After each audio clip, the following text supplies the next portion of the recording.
My name is Sienna Clark, and the day my brother told me to start packing, he was standing on the balcony of the beach house our parents left to me. Not him. Me. The will had been clear. The attorney had read it twice. The beach house, the one with the cedar deck and the cracked blue shutters, was mine. But grief does strange things to people, and entitlement does worse. You know it should be mine, my brother said calmly, like he was explaining basic math. I have kids. You don't. I didn't argue. I didn't remind him I had spent every summer repainting that deck with Dad. That Mom had told me once, quietly, "This place feels like you." Instead, I just watched him walk through the living room like he already owned it. A week later, a realtor's sign appeared on the lawn. I hadn't listed it. I hadn't agreed. But somehow, the property was suddenly on the market. When I called him, he didn't deny it. "It's better this way," he said. "We'll split it." We. There was no we in the will. Then came the email. A scanned copy of a corrected deed. My name removed. His inserted. He assumed I wouldn't fight back. He assumed wrong. I didn't call him. I called the county clerk's office. My hands were steady when I gave them the property number. The woman on the other end paused longer than I liked. "There has been a recent filing," she said carefully. "A deed amendment was submitted 3 days ago." "By whom?" I asked.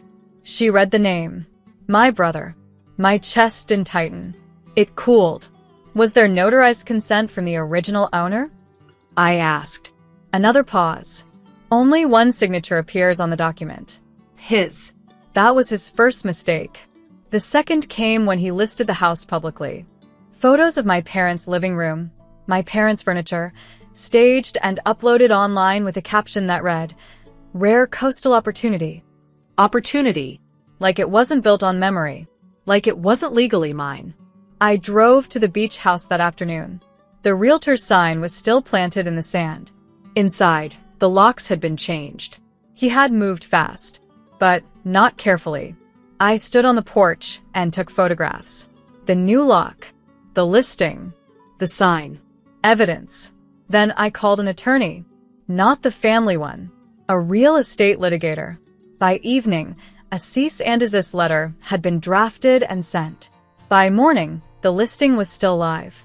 He ignored it, and that was his third mistake.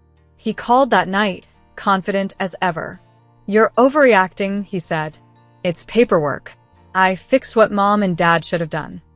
I leaned against my kitchen counter, staring at the ocean through the glass doors. "You forged a deed," I replied calmly. "I corrected it," he shot back. "Correction requires permission. Forgery doesn't." "I sent you a letter," I said. "You should read it." He laughed. "You won't take me to court. You don't like conflict." He was right about one thing. I don't like conflict, but I dislike theft more. "You have 48 hours to withdraw the listing and reverse the filing," I told him. "And if I don't," I let the silence answer first. Then I said, "Then I escalate." He scoffed. "To who? Mom and Dad are gone." Exactly. There was no one left to protect him. 48 hours passed. The listing stayed up. The lock stayed changed. So, I did what he never believed I would. I filed a formal complaint with the county recorder for fraudulent conveyance. And I forwarded the evidence to the district attorney's office. Because altering a deed isn't family drama. It's a felony. And by the time he realized that, it was already too late. He didn't take it seriously. Not at first. When the county issued a temporary freeze on the property transfer, he called me furious. "You're being dramatic," he snapped. "It's a clerical correction." "No," I said evenly. "It's a criminal filing." He went quiet for a split second, just long enough for doubt to slip in, then doubled down. "You wouldn't ruin your own brother over a house." I stared at the ocean again. He still thought this was about emotion. It wasn't. It was about law. The district attorney's office contacted me 2 days later. Calm. Methodical. They asked for originals of the will, the notarized deed, timestamps of the listing, the changed locks. I sent everything. Meanwhile, my brother held an open house. He walked strangers through the living room where my mother used to light candles on stormy nights. He didn't know that a property freeze notice had already been issued. He didn't know investigators had requested the notary logs. He didn't know the notary, whose stamp he used, had reported their seal missing. That was his fourth mistake. 3 days later, the listing disappeared. Not voluntarily, by court order. And the knock that came at his front door that evening wasn't from a buyer. It was from 2 detectives holding paperwork he never expected to see. He called me while the detectives were still inside his house. His voice was shaking now. Not angry. Panicked. Sienna, what did you do? I didn't rush to answer.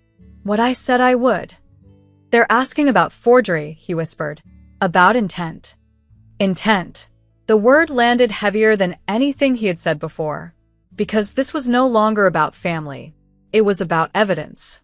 They're saying the notary seal doesn't match the registry, he continued. They're saying the signature timestamp is inconsistent. I leaned back in my chair. They're saying a lot of things, I replied calmly.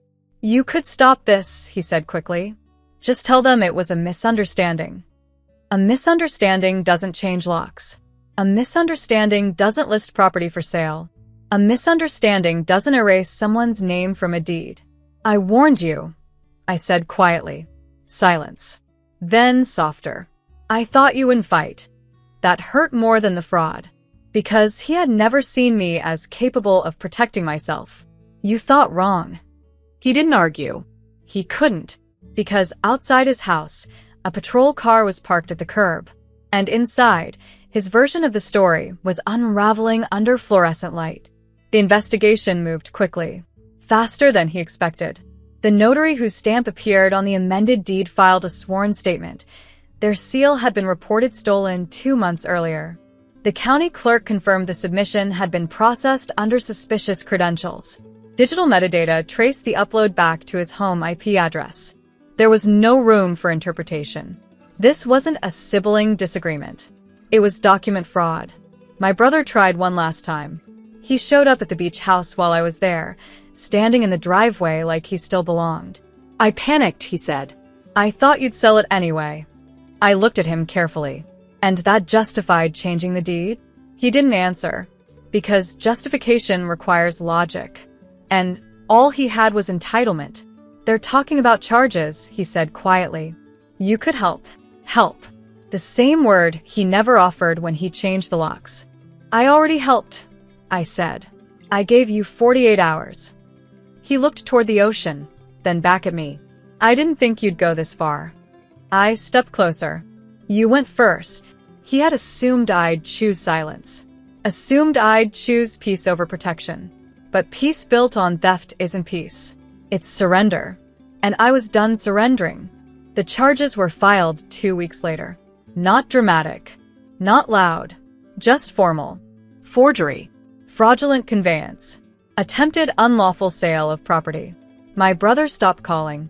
Instead, his attorney reached out, suggesting family mediation. I declined, because mediation is for misunderstandings. This was documentation.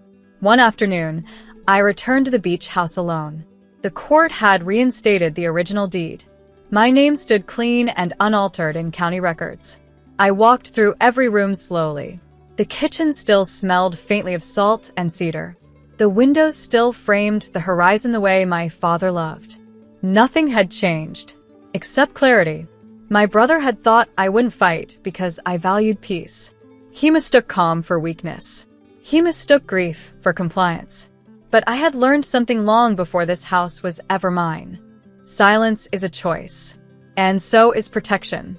The ocean rolled steady outside, indifferent to family politics and forged signatures. My phone buzzed once. A notification from the county recorder. Case proceeding to court. I set the phone down. Because this wasn't about revenge anymore. It was about consequence. The court hearing lasted less than an hour. Evidence doesn't argue. It presents. The judge reviewed the forged deed, the stolen notary seal report, the listing timeline, the IP logs. My brother's attorney attempted to frame it as a family dispute gone too far. The judge didn't entertain it.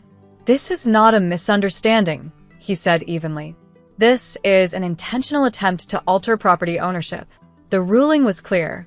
The amended deed was void. The attempted sale was unlawful. Restitution for legal costs. And the fraud charge would proceed separately. When we stepped outside the courthouse, my brother didn't look at me. Not angry, not defiant, just smaller than the certainty he once carried. "You could have handled this differently," he muttered. "I considered that." "I did," I replied. "I warned you." I drove straight to the beach house after, unlocked the door with my key, walked out onto the deck. The ocean didn't care who thought they owned it. It just moved, Steady. unbothered. He assumed I wouldn't fight back. He assumed wrong, and by the time he realized it, the police were already at his door.